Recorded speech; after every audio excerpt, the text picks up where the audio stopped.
전쟁의 여파로 예루살렘 신전과 로마의 카피톨리누스의 신전이 불탔는데 예루살렘에 바쳐진 곡물은 카피톨리누스 신전의 재건에 사용되었습니다. 또한 로마 황제들은 전체 유대 민족에게 인두세를 징수했습니다. 그러나 징수 과정에서 가혹한 행위는 유대인들의 불만을 낳았고 유대인의 그늘에 숨어 있었던 그리스도교인들도 박해에서 벗어날 수 없게 되었습니다. 그리스도교인들은 우상 숭배에 쓰인다는 이유로 곡물을 바치지 않았습니다. 유대교에서 그리스도교로 개종한 사람들도 할례라는 결정적인 증거로 유대인으로 폭로되었다고 합니다. 끌려온 그리스도교인들 중에는 사도 성유다의 손자들도 있었습니다. 그들의 고귀한 신분은 로마 총독의 시기심을 자극했을 수도 있었지만 그들의 초라한 복장과 순박한 답변은 로마 제국에 위협이 되지 않는다는 것을 확인시켜 주었습니다. 도미티아누스 황제는 자신의 권력에 위협이 된다는 판단에서 숙부인 플라비우스 사비누스의 두 아들 중에서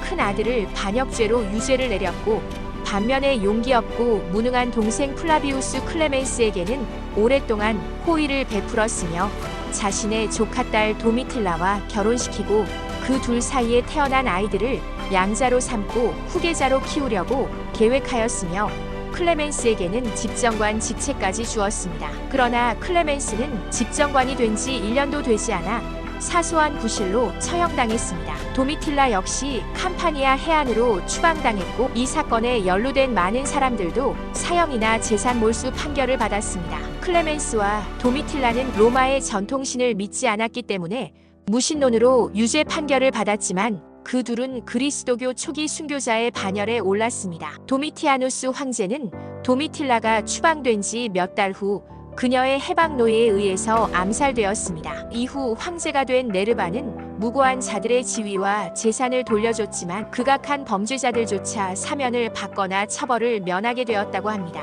약 10년이 흐른 뒤 트라야누스 황제 시대가 되어 소플리니우스가 비티니아와 폰투스 총독으로 임명되었습니다. 플리니우스는 그리스도교에 대해 아는 바가 없었기 때문에 그리스도교인들을 처벌하는데 어려움을 겪었다고 합니다. 이를 근거로 트라야누스 황제나 선대 황제들 어느 누구도 그리스도교라는 새로운 종교에 대해서 의사를 밝히지 않았다는 것을 알 수 있습니다. 트라야누스 황제는 행정관에게 법적으로 유죄 판결을 받은 자들을 처벌하는 한편 범죄의 가능성이 있는 자들을 신문하는 것은 금지시켰습니다. 또한 행정관이 정보만으로 재판을 진행하는 것도 허용하지 않았습니다. 익명의 고발도 정부 공정성에 위배된다고 거부했으며 그리스도교인이라는 죄목으로 고발된 자들에게는 공정하고도 공개된 고발자의 명백한 증거를 엄격하게 요구했습니다. 그리스도교인이라는 고발을 하더라도 증거를 제공하는데 실패하면 하드리아누스 황제의 법령에 따라 심한 경우 사형까지 받을 수 있었기 때문에 고발이 쉽지는 않았을 것으로 보입니다.